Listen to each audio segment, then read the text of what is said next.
भाई ने कमेंट किया था कि भगवान श्री राम में कितनी कलाएं थी, भगवान कृष्ण में कितनी कलाएं थी, गौतम बुद्ध में कितनी कलाएं थी, नरसिंह भगवान में कितनी कलाएं थी।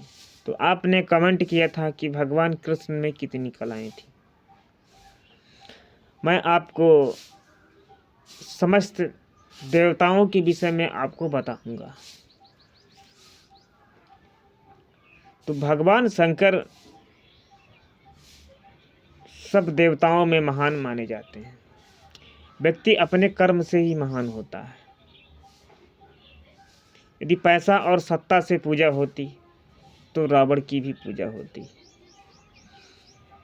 श्रीमान, आप बात याद रखिएगा, भगवान राम में 12 कलाएं थीं, भगवान कृष्ण में 16 कलाएं थीं, वीर परशुराम में 8 कलाएं थीं जो बाल ब्रह्मचारी थे। बाल ब्रह्मचारी सिर्फ 3 लोग हुए। रामचरित के मानस के अंदर बाल ब्रह्मचारी देव ऋषि नारद और जो संत नहीं संता हैं। महाभारत में भीष्म पितामह बाल ब्रह्मचारी हुए और वीर परशुराम भी बाल ब्रह्मचारी थे। 18 बार 18 छोड़ी सेना को समाप्त किया था। किसकी ताकत से? ब्रह्मचर्य की ताकत से। वीर परशुराम में 8 कलाएं थी, गौतम बुद्ध में 8 कलाएं थी, भगवान राम में 12 कलाएं थी, भगवान कृष्ण में 16 कलाएं थी, नरसिंह भगवान में 64 कलाएं थी। भगवान राम विष्णु लोक से आए थे। रावण कम ताकतवर था, कंस रावण से ज़्यादा ताकतवर था, इसलिए उनको गौलोक से आना पड़ा। नरसिंह भगवान सबसे अधिक, नरसिंह जो था वो हिरण्यकश्यप सबसे ताकतवर था, इसलिए उनको अनामी लोक से आना पड़ा। अनामी लोक से जो देवता आता है 48 घंटे तक ही मृत्यु लोक पे रह पाता है, क्योंकि उसका क्रोध बहुत ही विलक्षण होता है, अर्थात बहुत ही कॉम्प्लिकेटेड होता है। उसको संभालना इट इज़ इम्पॉसिबल। जिस समय प्रहलाद की उम्र 5 साल की थी, गर्म लोहे के खंभे में नरसिंह हिरण्यकश्यप ने प्रहलाद को बांध दिया। हिरण्यकश्यप ने कहा, यदि परमात्मा है तो मेरे समीप आए। यदि आज मुझे बचाने नहीं आएगा तो संसार से, परमात्मा से विश्वास हट जाएगा।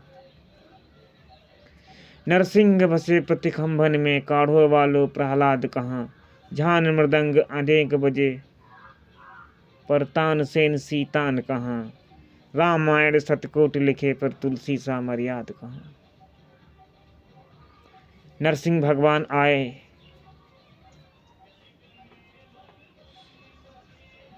बारह सिंह का रूप धारण किए। हम आपको बता दें, हिरण्यकश्यप हरदोई का रहने वाला था।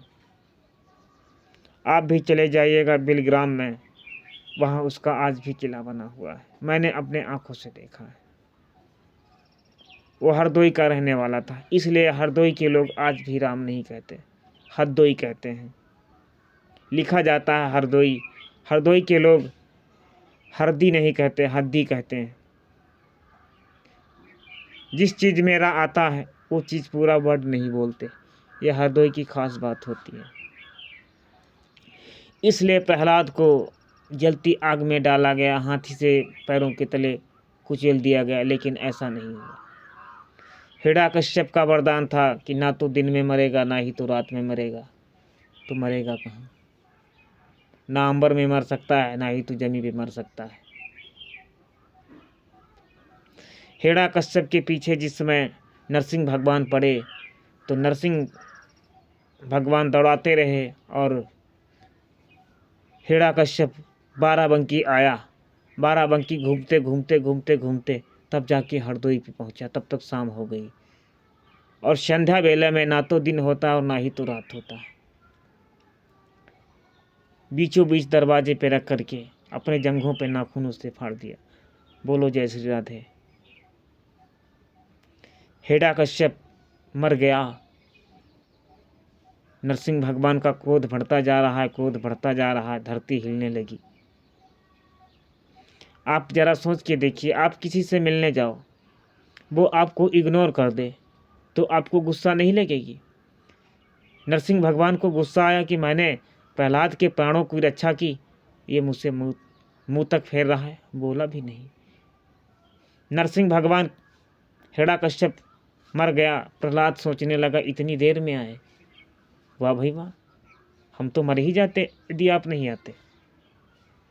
थोड़ा सा प्रहलाद मुस्कुराए, थोड़ा सा नरसिंह भगवान मुस्कुराए, थोड़ा सा सुखदेव मुनि मुस्कुराए, तो अर्जुन भी मुस्कुरा दिए। जब अर्जुन मुस्कुरा दिए तो सारे कथा के सुनने वाले मुस्कुरा दिए, लेकिन किसी ने ये नहीं पूछा कि मुस्कुराने का रीजन क्या है। तो ध्रुव की भक्ति में स्वार्थ जुड़ा हुआ था, लेकिन प्रहलाद की भक्ति में कोई स्वार्थ नहीं है। भगवान कहता है मुझे वो जीव प्यारा है, निर्मल जल में छिद्र न भावा, मोहि कपट जल छिद्र न भावा। मुझे कपटी इंसान से कोई मतलब नहीं है, उसका गंगा की तरह पवित्र होना चाहिए। जो कोई किसी से प्रेम करता है, स्वार्थ रखे, उस स्वार्थी इंसान से मुझे प्रेम नहीं हो सकता। बोलो जय श्री राधे। मिलते हैं एक नए वीडियो की तरफ। यदि आपको कोई पूछना चाहते हो या सुझाव देना चाहते हो तो हमें कमेंट बॉक्स में ज़रूर अपना सुझाव दें।